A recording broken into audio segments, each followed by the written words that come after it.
नमस्कार दोस्तों। आज हम सुनेंगे मुंशी प्रेमचंद जी द्वारा लिखित कहानी स्वामिनी। तो ये कहानी शुरू करते हैं।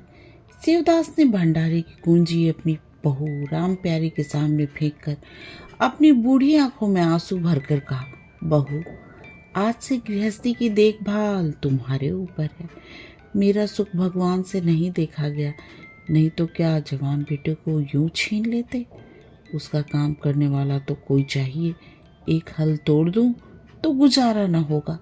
मेरे ही कुकर्मों की सजा भगवान ने ये मुझे दी है और मैं ही अपने माथे पर उसे लूंगा। बिरजू का हल अब मैं ही संभालूंगा। अब घर की देखरेख करने वाला धरने वाला तुम्हारे सिवा दूसरा कौन है। रो मत बेटे, भगवान की जो इच्छा थी वो हुआ और जो इच्छा होगी वो होगा। हमारा तुम्हारा क्या बस है। मेरे जीते जी कोई टेढ़ी आंखों से तुम्हें देख भी न सकेगा। तुम किसी बात का सोच मत करो। बिरजू गया, मैं तो अभी बैठा ही हुआ हूँ। राम प्यारी और राम दुलारी दो सगी बहनें थीं। दोनों का विवाह मथुरा और बिरजू दो सगे भाइयों से हुआ। दोनों बहनें नैहर की तरह ससुराल में भी प्रेम और आनंद से रहने लगी। शिवदास को पेंशन मिली। दिन भर द्वार पर गपशप करते, भरा पूरा परिवार देखकर प्रसन्न होते और अधिकतर धर्म चर्चा में लगे रहते थे। लेकिन देवगति से बड़ा लड़का बिरजू बीमार पड़ा और आज उसे मरे हुए 15 दिन बीत गए। आज क्रियाकर्म से फुर्सत मिली और शिवदास ने सच्चे कर्मवीर की भांति फिर जीवन संग्राम के लिए कमर कस ली। मन में उसे चाहे कितना ही दुख हुआ हो, उसे किसी ने रोते नहीं देखा। आज अपनी बहू को देखकर एक क्षण के लिए उसकी आंखें सजल हो गई, लेकिन उसके मन को उसने संभाला और रूखे कंठ से उसे दिलासा देने लगा। कदाचित उसने सोचा था घर की स्वामिनी बनकर विधवा के आंसू पूछ जाएंगे। कम से कम उसे इतना कठिन परिश्रम न करना पड़ेगा, इसलिए उसने भंडारे की कुंजी बहू के सामने फेंक दी थी। वेदव्य की व्यथा को स्वामित्व के गर्व से दबा देना चाहता था। राम प्यारी ने पुलकित कंठ से कहा, यह कैसे हो सकता है दादा कि तुम मेहनत मजदूरी करो और मैं मालकिन बनकर बैठूं। काम धंधे में लगी रहूंगी तो मन लगा रहेगा। बैठे बैठे तो रोने के सिवा और कुछ न होगा। शिवदास ने समझाया, बेटा, देवगति पर तो किसी का बस नहीं। रोने धोने से हल्कानी के सिवा और क्या हाथ आएगा। घर में तो 20 काम है। कोई साधु संत आ जाए, कोई पहुना ही आ जाए तो उसकी सेवा सत्कार के लिए किसी को घर पर रहना ही पड़ेगा। बहू ने बहुत सही लिखी, पर शिवदास ने एक न सुनी। शिवदास के बाहर जाने पर राम प्यारी ने कुंजी उठाई तो उसे मन में अपूर्व गौरव और उत्तरदायित्व का अनुभव हुआ। जरा देर के लिए पति वियोग का दुख उसे भूल गया। उसकी छोटी बहन और देवर दोनों काम करने गए हुए थे। शिवदास बाहर थे। घर बिल्कुल खाली था। उस वक्त वह निश्चिंत होकर भंडारे को खोल सकती है। उसमें क्या क्या सामान है, क्या क्या विभूति है, देखने के लिए उसका मन लालायित हो उठा। इसमें वह कमी ना आई थी। जब कभी किसी को कुछ देना या किसी से कुछ लेना होता था, तभी शिवदास इस कोठरी को खोला करते थे। फिर उसे बंद कर ताला लगाकर चाबी अपनी कमर में लगा लेते थे। राम प्यारी कभी कभी द्वार के दराजों से भीतर झांकती थी, पर अंधेरे में कुछ न दिखाई देता। सारे घर के लिए ये कोठरी तिलस्मीय रहस्य था, जिसके विषय में भांति भांति की कल्पनाएं होती रहती थी। आज राम प्यारी को वो रहस्य खोलकर देखने का अवसर मिल गया। उसने बाहर का द्वार बंद कर दिया कि कोई उसे भंडार खोलते न देख ले, नहीं तो सोचेगा बेजरूरत इसने क्यों खोला। दबाकर कांपते हुए हाथों से ताला खोला। उसकी छाती धड़क रही थी कि कोई द्वार न खटखटाने लगे। अंदर पांव रखा तो उसे उसी प्रकार का, लेकिन उससे कहीं तीव्र आनंद हुआ जो उसे अपने गहने कपड़ों की पिटारी खोलने में होता था। मटकों में गुड़, शक्कर, गेहूं, जौ आदि चीजें रखी हुई थी। एक किनारे बड़े बड़े बर्तन धरे थे जो शादी ब्याह के अवसर पर निकाले जाते थे या मांग दिए जाते थे। एक आले पर मालगुजारी की रसीदें और लेन देन के पुर्जे बंधे हुए रखे थे। कोठरी में एक विभूति सी छाई थी, मानो लक्ष्मी अज्ञात रूप से विराज रही हूँ।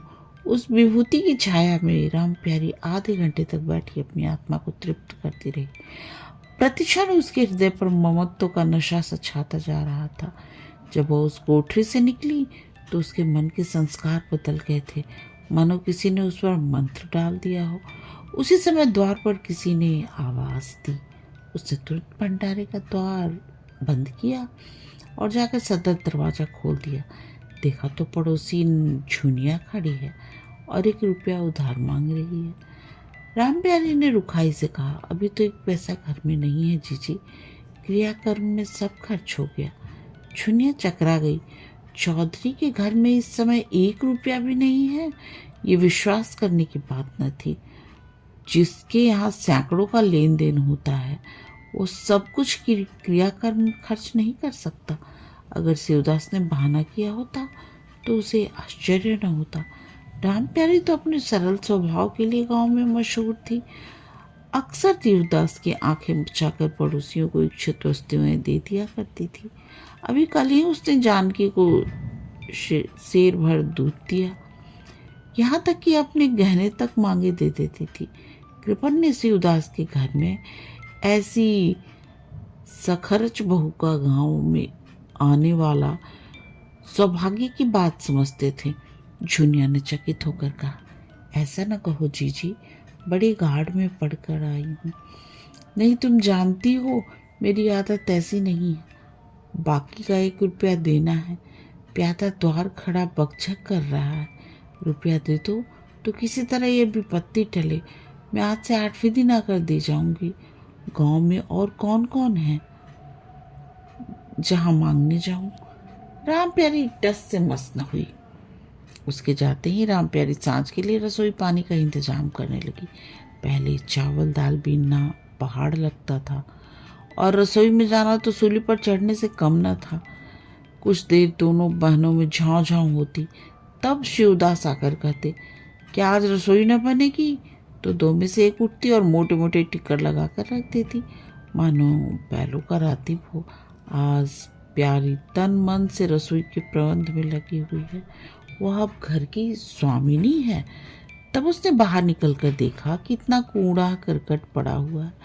बुढ़ऊ दिन भर मक्खी मारा करते हैं, इतना तो नहीं होता जड़ झाड़ू ही लगा दे। अब क्या इनसे इतना भी ना होगा? द्वार ऐसा चिकना चाहिए कि देखकर आदमी का मन प्रसन्न हो जाए, ये नहीं कि उबकाई आने लगे। अभी कह दूं तो तिनक उठे। अच्छा, मुन्नी नाद से अलग क्यों खड़ी है? उसने मुन्नी के पास जाकर नाद में झांका। दुर्गंध आ रही थी।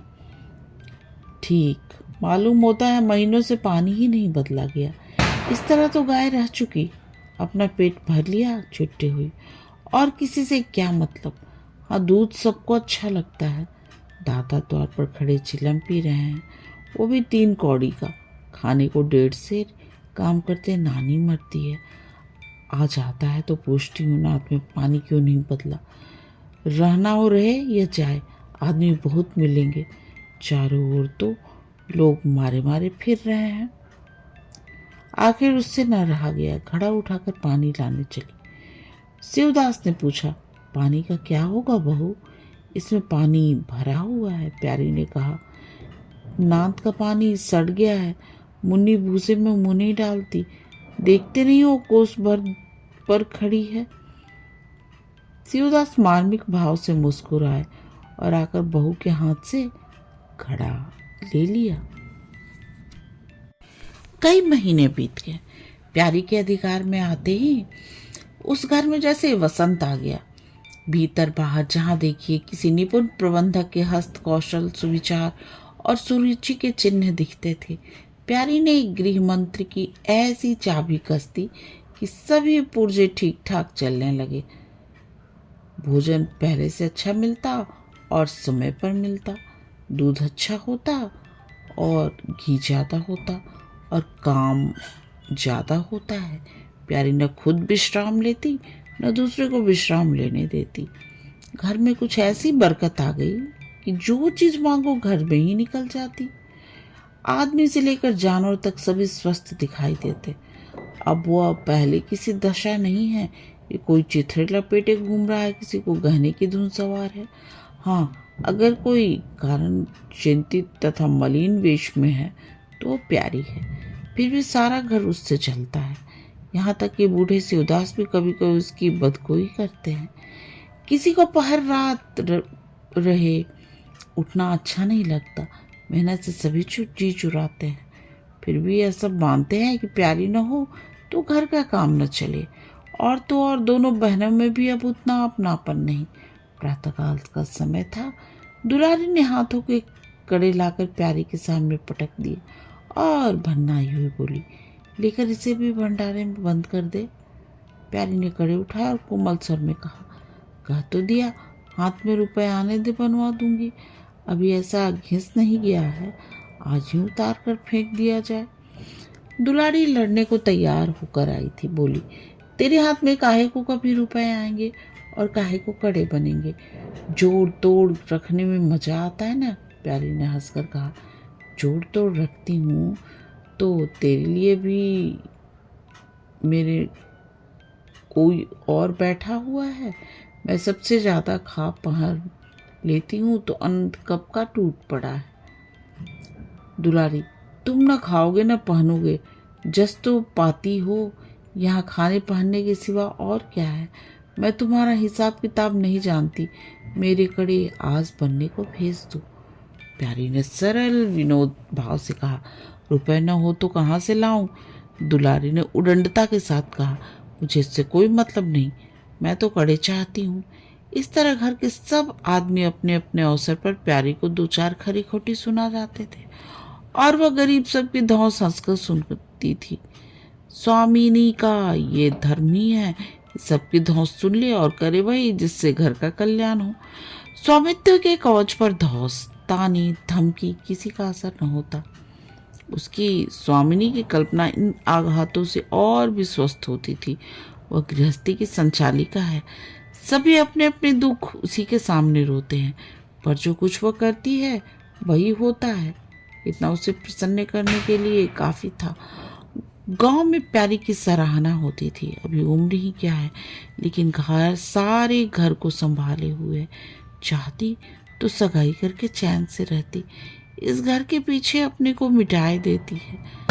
कभी किसी से हंसती बोलती भी नहीं, जैसे काया पलट हो गई। कई दिन बाद दुलारी के कड़े बनकर आ गए। प्यारी खुद सुनार के घर दौड़ दौड़ गई। संध्या हो गई थी। दुलारी और मथुरा हाट से लौटे। प्यारी ने नए कड़े दुलारी को दिए। दुलारी निहाल हो उठी, झटपट कड़े पहने और दौड़ी हुई बरौठे में जाकर मथुरा को दिखाने लगी। प्यारे बरौठे के द्वार पर छिपी खड़ी यह दृश्य देखने लगी। उसकी आंखें सजल हो उठी। दुलारी उससे 3 ही साल तो छोटी है, पर दोनों में कितना अंतर है। उसकी आंखें मानो उस दृश्य पर जम गई। दंपति का वो सरल आनंद, उनका प्रेमालिंगन, उनकी मुग्ध मुद्रा प्यारी की टकटकी सी बंध गई। यहाँ तक कि दीपक के धुंधले प्रकाश में दोनों उसकी नजरों से गायब हो गए और अपने ही अतीत जीवन की एक लीला आंखों के सामने बार बार नए नए रूप में आने लगी। सहसा शिवदास ने पुकारा, बड़ी बहू, एक पैसा दो, तम्बाकू मंगवाऊं। प्यारी की समाधि टूट गई। आंसू पोंछते हुए भंडारे में से पैसा लेने चली गई। एक एक करके प्यारी के गहने उसके हाथ से निकलते जाते थे।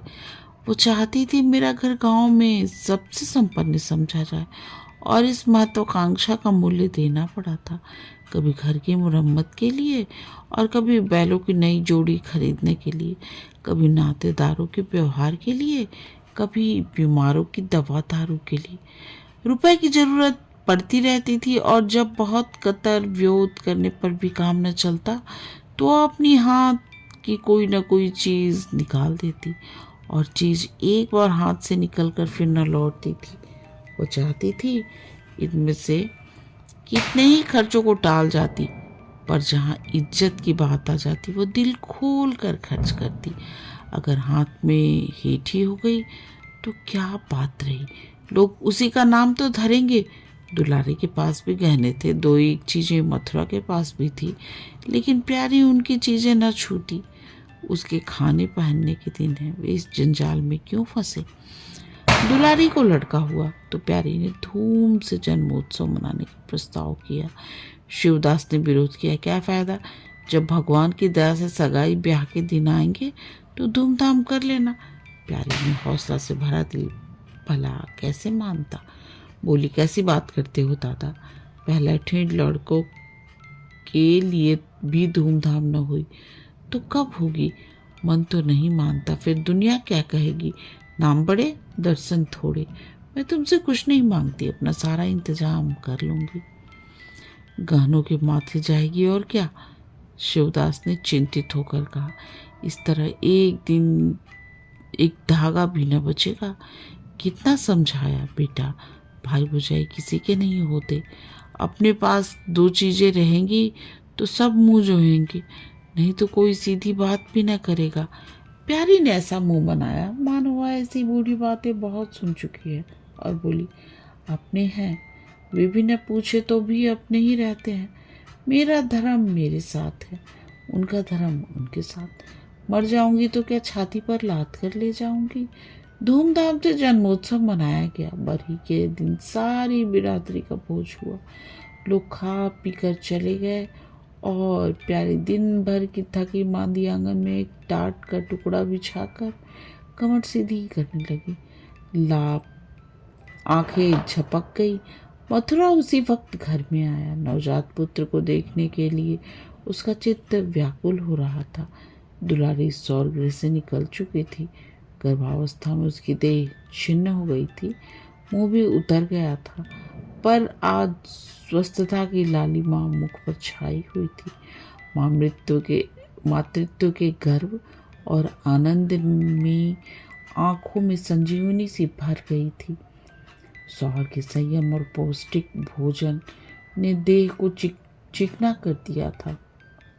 मथुरा उसे आंगन में देखते ही समीप आ गया और एक बार प्यारी को ताक कर उसके निद्रामग्न होने का निश्चय करके उसने शिशु को गोद में ले लिया और उसका मुख चूमने लगा। आट पाकर प्यारी की आंखें खुल गई, पर उसने नींद का बहाना किया और अधखुली आंखों से यह आनंद क्रिया देखने लगी। माता और पिता दोनों बारी बारी से बालक को चूमते गले लगाते और उसके मुख को निहारते थे। कितना स्वर्गीय आनंद था। प्यारी की तृष्ण लालसा एक क्षण के लिए स्वामिनी को भूल गई। जैसे लगाम मुख बद्ध बोझ से लदा हुआ हाँकने वाले के चाबुक से पीड़ित दौड़ते दौड़ते बेदम तुरंग हिनहिनाने की आवाज़ सुनकर कनौतियाँ खड़ी कर लेता है और परिस्थिति को भूलकर एक दबी हुई हिनहिनाहट से उसका जवाब देता है। कुछ यही दशा प्यारी की हुई। उसका मातृत्व जो पिंजरे में बंद मूक निश्चेष्ट पड़ा हुआ था, समीप से आने वाली मातृत्व की चहकार सुनकर जैसे जाग पड़ा और चिंताओं के ऊपर पिंजरे से निकलने के लिए पंख फड़फड़ाने लगा। मथुरा ने कहा, ये मेरा लड़का है, तुम्हें तो 9 महीने पेट में रखा है। सांसत तो मेरी हुई, बाप कहलाने के लिए तुम कूद पड़े। मथुरा, बेटा लड़का ना होता तो मेरी सूरत का क्यों होता, चेहरा मोहरा रंग रूप सब मेरा ही हिस्सा है कि नहीं। दुलारी, इससे क्या होता है, बीज बनिए के घर से आता है, खेत किसान का होता है, उपज बनिए की नहीं होती, किसान की होती है। मथुरा, बातों में तुमसे कोई नहीं जीतेगा। मेरा लड़का बड़ा हो जाएगा तो मैं द्वार पर बैठकर मजे से हुक्का पिया करूँगा। दुलारी, मेरा लड़का पढ़ेगा लिखेगा, कोई बड़ा ओहदा पाएगा, तुम्हारी तरह दिन भर बैल के पीछे न चलेगा। मालकिन से कहना है कल एक पालना बनवा दे। मथुरा, अब बहुत सवेरे ना उठा करना और छाती फाड़कर काम भी ना करना। दुलारी, यह महारानी जीने देंगी। मथुरा, मुझे तो बेचारी पर दया आती है, उसके कौन बैठा हुआ है, हम ही लोगों के लिए मरती है। भैया होते तो अब तक 2-3 बच्चों की माँ हो गई होती। प्यारी की आंखों में आंसू का ऐसा वेग उठा कि उसे रोकने में सारी देह कांप उठी। अपना वंचित जीवन उसे मरुस्थल सा लगा, जिसकी सूखी रेत पर हरा भरा बाग लगाने की निष्फल चेष्टा कर रही थी। सहसा शिवदास ने भीतर आकर कहा, बड़ी बहू क्या सो गई? बाजे वाले को अभी भोजन नहीं परोसा? क्या कह तुम? कुछ दिनों बाद शिवदास की भी मृत्यु हो गई। उधर दुलारी के 2 बच्चे हुए और वो भी अधिकतर बच्चों के लालन पालन में व्यस्त रहने लगी। खेती का काम मजदूरों पर आ पड़ा। मथुरा मजदूर तो अच्छा था, संचालक अच्छा न था। उसे स्वतंत्र रूप में काम करने का कभी अवसर न मिला। खुद पहले भाई की निगरानी में काम करता रहा, बाद में पिता की निगरानी में। खेती का तार भी न जानता था। वही मजदूर उसके यहाँ टिकते थे जो मेहनत नहीं खुशामद करने में कुशल होते थे। इसलिए प्यारी को अब दिन में 2-4 चक्कर हार का भी लगाना पड़ता। कहने को तो अब वह भी मालकिन थी, पर वास्तव में घर भर की सेविका थी। मजदूर भी उससे त्योरिया बदलते, जमींदार का प्यादा भी उसी पर धौंस जमाता। भोजन में किफायत करनी पड़ती। लड़कों को तो जितनी बार मांगे उतनी बार कुछ न कुछ चाहिए। दुलारी तो लड़कोड़ी थी, उसे भी भरपूर भोजन चाहिए। मथुरा घर का सरदार था, उसको इस अधिकार से कौन छीन सकता था? मजदूर भला क्यों रियायत करने लगे? सारी कसर बेचारी प्यारी पर निकलती थी। वही एक फालतू चीज थी, अगर आधा ही पेट खाए तो किसी को कोई हानि न होगी। 30 वर्ष की अवस्था में उसके बाल पक गए, कमर झुक गई, नेत्रों की ज्योत कम हो गई, मगर वह प्रसन्न थी। स्वामित्व का गौरव इन सारे जख्मों पर मरहम का काम करता था। एक दिन मथुरा ने कहा, भाभी अब तो कहीं परदेश जाने का जी होता है। यहाँ तो कमाई में बरकत नहीं, किसी तरह पेट की रोटियां चल जाती हैं, वह भी रो धोकर। कई आदमी पूरब से आए हैं, वे कहते हैं वहाँ 2-3 रुपए रोज की मजदूरी हो जाती है। 4-5 साल भी रह गया तो मालामाल हो जाऊंगा। अब आगे लड़के बच्चे हुए, इनके लिए तो कुछ करना ही चाहिए। दुलारी ने समर्थन किया। हाथ में 4 पैसे होंगे, लड़कों को पढ़ाएंगे लिखाएंगे। हमारी तो किसी तरह कट गई, लड़कों को तो आदमी बनाना है। प्यारी यह प्रस्ताव सुनकर अवाक रह गई, उसका मुंह ताकने लगी। इसके पहले इस तरह की बातचीत कभी न हुई थी। ये धुन सवार कैसे हो गई, उसे संदेह हुआ। शायद मेरे कारण ये भावना उत्पन्न हुई हो। बोली, मैं तो जाने को न कहूँगी, आगे जैसे तुम्हारी इच्छा हो। लड़कों को पढ़ाने लिखाने के लिए यहाँ भी तो मदरसा है। फिर क्या नित्य दिन बने रहेंगे? 2-3 साल में खेती बन गई तो सब कुछ हो जाएगा। मथुरा, इतने दिन खेती करते हो गए, जब अब तक न बनी तो अब क्या बन पाएगी? इस तरह एक एक दिन चल देंगे, मन की मन में रह जाएगी।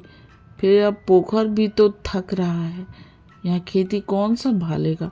लड़कों को मैं चक्की जोत कर उनकी जिंदगी नहीं खराब कराना चाहता। प्यारी की आंखों में आंसू आ गए। बोली, भैया घर पर जब तक आधा मिले सारे के लिए नहीं था होना चाहिए। अगर मेरी ओर से कोई बात हो तो अपना घर बार अपने हाथ में करो, मुझे एक टुकड़ा दे देना, पड़ी रहूंगी। मथुरा आद्रकंठ होकर बोले, भाभी ये तुम क्या कहती हो? तुम्हारे ही संभाले ये घर अब तक चला है, नहीं तो रसातल में चला जाता। इस गृहस्थी के पीछे तुमने अपनी को मिट्टी में मिला लिया, अपनी देह धुन डाली। मैं अंधा नहीं हूँ, सब कुछ समझता हूँ। हम लोगों को जाने दो, भगवान ने चाहा तो घर फिर संभल जाएगा। तुम्हारे लिए हम बराबर खर्च परच भेजते रहेंगे। प्यारी ने कहा, ऐसा ही है तो तुम चले जाओ, बाल बच्चों को कहाँ कहाँ बांधे फिरोगे? दुलारी बोली, ये कैसे हो सकता है बहन? यहाँ देहात में लड़के क्या पढ़े लिखेंगे? बच्चे के बिना इनका जी भी ने वहाँ न लगेगा। दौड़ दौड़ कर घर आएंगे और सारी कमाई रिल को दे जाएंगे। परदेश में अकेले जितना खर्चा होगा उतने में सारा घर आराम से रहेगा। प्यारी बोली, तो मैं भी यहाँ रहकर क्या करूँगी, मुझे भी लेते चलो। दुलारी उसे साथ ले चलने को तैयार न थी। कुछ दिन का आनंद उठाना चाहती थी। अगर परदेश में भी ये बंधन रहा तो जाने से फायदा ही क्या, बोली बहन। तुम चलती तो क्या बात थी, लेकिन फिर यहाँ का सारा कारोबार ही चौपट हो जाएगा। तुम तो कुछ न कुछ देखभाल करती ही रहोगी। प्रस्थान की तिथि के एक दिन पहले ही राम प्यारी ने रात भर जाकर हलवा और पूड़ी बनाई। जब से इस घर में आई कभी एक दिन के लिए भी अकेले रहने का अवसर नहीं आया। दोनों बहनें सदा साथ रहीं। आज उस भयंकर अवसर को सामने आते देख प्यारी का दिल बैठा जाता था। वो देखती थी मथुरा प्रसन्न है, बाल वृंद यात्रा के आनंद में खाना पीना सब भूले हुए हैं, तो उसके जी में आता वह भी इसी भांति निर्द्वंद रहे, मोह और ममता को पैरों से कुचल डाले। किंतु वो ममता जिस खाद्य को खा खा कर पली थी, उसे अपने सामने से हटाए जाते देखकर क्षुब्ध होने से न रुकती थी। दुलारी तो इस तरह निश्चिंत होकर बैठी थी मानो मेला देखने जा रही हो। नई नई चीज़ों को देखने, नई नई दुनिया में विचरने की उत्सुकता ने उसे क्रिया शून्य सा कर दिया था। प्यारी ने अपने सिर सारे प्रबंध का भार था। धोबी के घर से एक सब कपड़े आए या नहीं, कौन कौन से बर्तन साथ जाएंगे, सफ़र खर्च के लिए कितने रुपए की ज़रूरत होगी। एक बच्चे को खांसी आ रही थी तो दूसरे को कई दिन से दस्त आ रहे थे। इन दोनों की औषधियों को कूटना पीसना आदि सैकड़ों ही काम व्यस्त किए हुए थे। लड़कोड़ी न होकर भी वह बच्चों को के तमाम लालन पालन में दुलारी से ज़्यादा कुशल थी। देखो, बच्चों को बहुत मारना पीटना मत। मारने से बच्चे जिद्दी और बेहया हो जाते हैं। बच्चों के साथ आदमी को बच्चा बन जाना पड़ता है। कभी कभी उनके साथ खेलना पड़ता है, कभी हंसना पड़ता है। जो तुम चाहो कि हम आराम से पड़े रहें और बच्चे चुपचाप बैठे रहें, हाथ पैर न हिलाएं, तो ये नहीं हो सकता। बच्चे तो स्वभाव के चंचल होते हैं, उन्हें किसी न किसी काम में फंसाए रखो। धेले का खिलौना 1000 घुड़कियों से बढ़कर होता है। दुलारी इन उपदेशों को इस तरह बेमन होकर सुनती मानो कोई सन की बक रहा है। विदाई का दिन प्यारे के लिए परीक्षा का दिन था। उसके जी में आता था कहीं चली जाए जिससे वो दृश्य देखना ना पड़े। हाँ, घड़ी भर में यह घर सूना हो जाएगा। वह दिन भर घर में अकेली पड़ी रहेगी, किससे हंसेगी बोलेगी, ये सोचकर उसका हृदय कांप जाता था। क्यों क्यों समय सिमट आता था, उसकी वृत्तियाँ शिथिल होती जाती थी। वो कोई काम करते करते जैसे खो जाती थी और पलक नेत्रों से किसी बिंदु की ओर ताकने लगती। अवसर पाकर एकांत में जाकर थोड़ा सा रो आती थी। मन को समझा रही थी कि वो लोग अपने होते तो क्या इस तरह चले जाते। ये तो मानने का नाता है, किसी पर कोई जबरदस्ती है। दूसरे के लिए कितना भी मरो तो भी अपने नहीं होते। पानी तेल में कितना भी मिला लो फिर भी अलग ही। बच्चे नए नए कुर्ते पहने नवाब बने घूम रहे थे। प्यारी उन्हें प्यार करने के लिए गोद में लेना चाहती तो रोने का मुंह बनाकर छुड़ाकर भाग जाते। वो क्या जानती थी कि ऐसे अवसर पर बहुधा अपने बच्चे भी निष्ठुर हो जाते हैं। 10 बजते बजते द्वार पर बैलगाड़ी आ गई।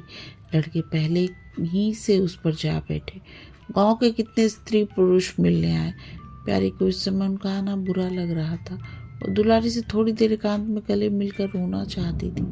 मथुरा से हाथ जोड़कर कहना चाहती थी कि मेरे खोज खबर लेते रहना, तुम्हारे सिवा मेरा संसार में कौन है। लेकिन इस भड़बड़ में उसको इन बातों का मौका न मिला। दुलारी और मथुरा दोनों गाड़ी में जा बैठे और प्यारी द्वार पर रोती खड़ी रह गई। वह इतनी विफल थी कि गांव के बाहर तक पहुंचाने की भी उसे सुधि न रही। कई दिन तक प्यारी मूर्छित से पड़ी रही। न घर से निकले, न चूल्हा जलाया, न हाथ मुंह धोया।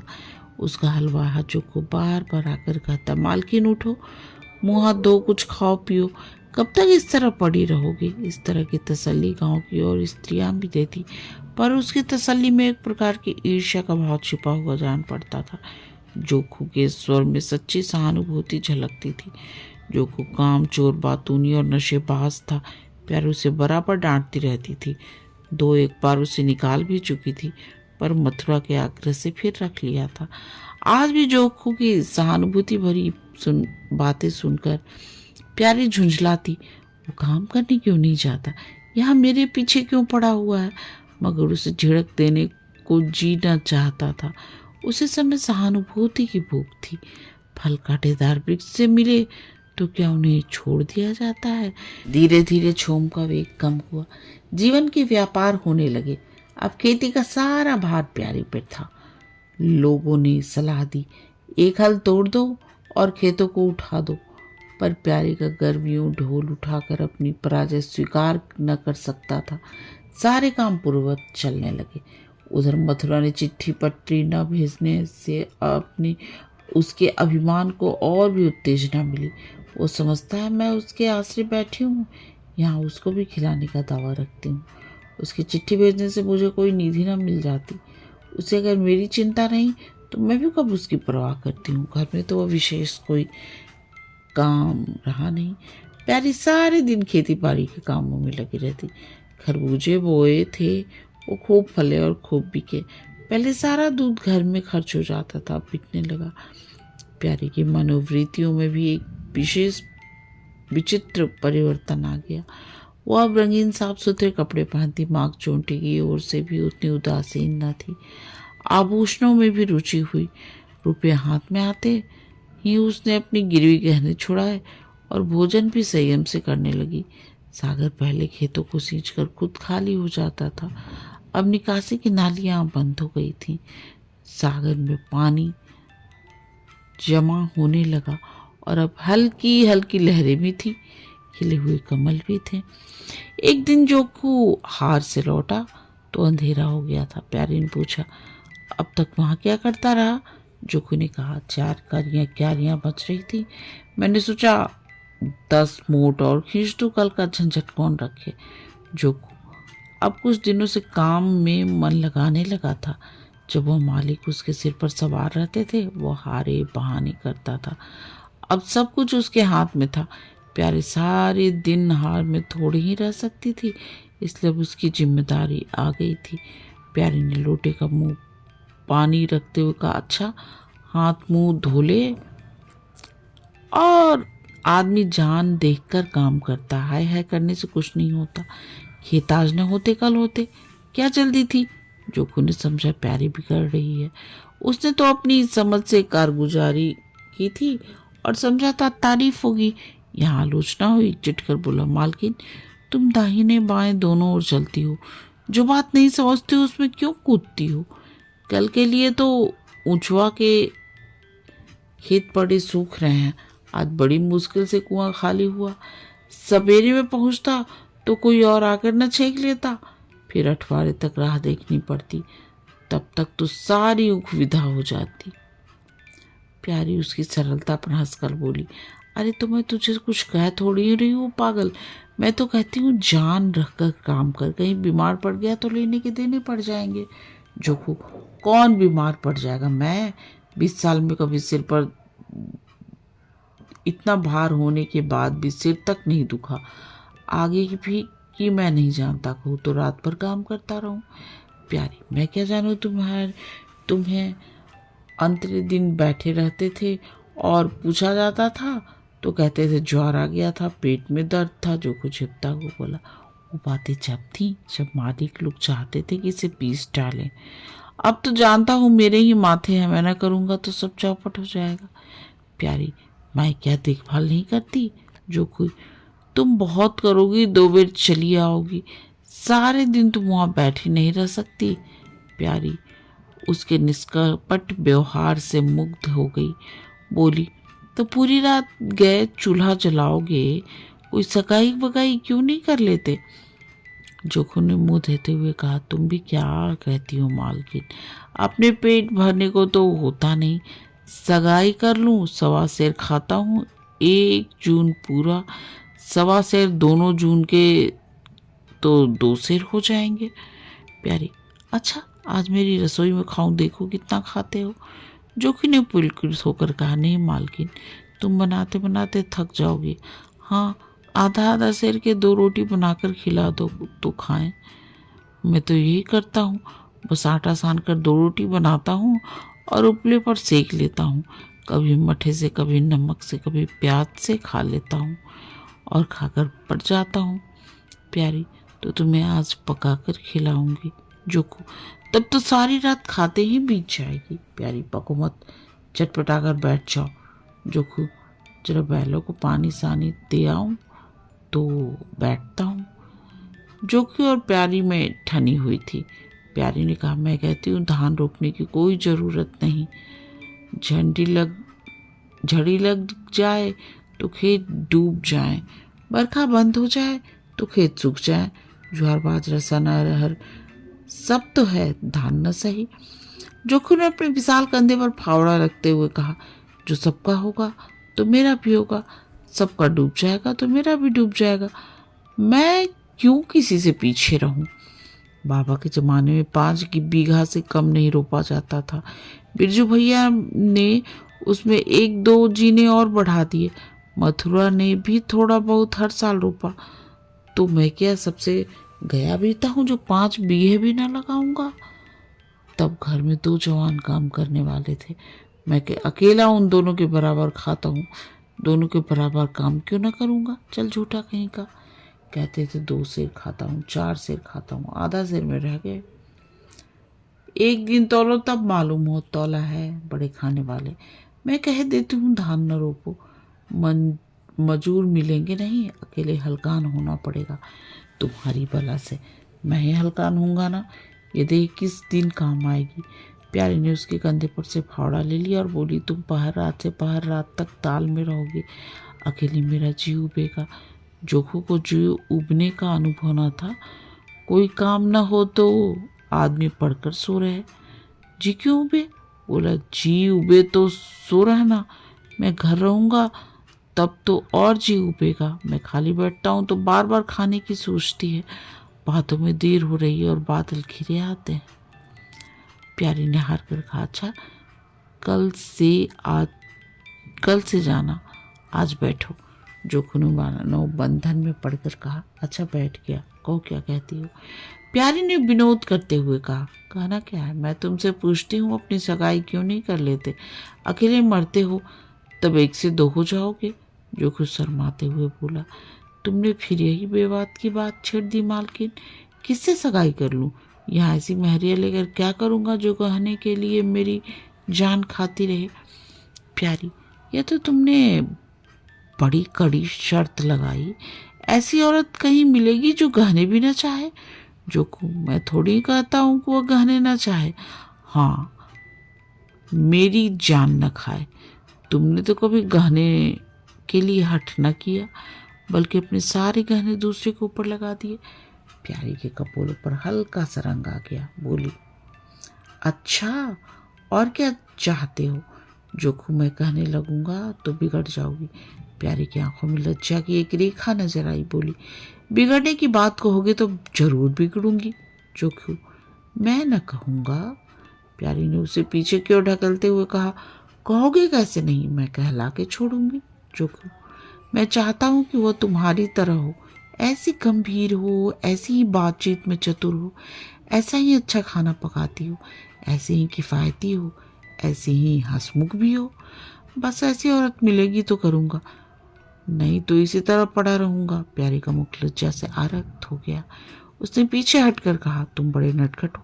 हंसी हंसी में सब कुछ कह गए। कहानी समाप्त। कहानी सुनने और अपना कीमती समय देने के लिए आप सबका बहुत बहुत धन्यवाद।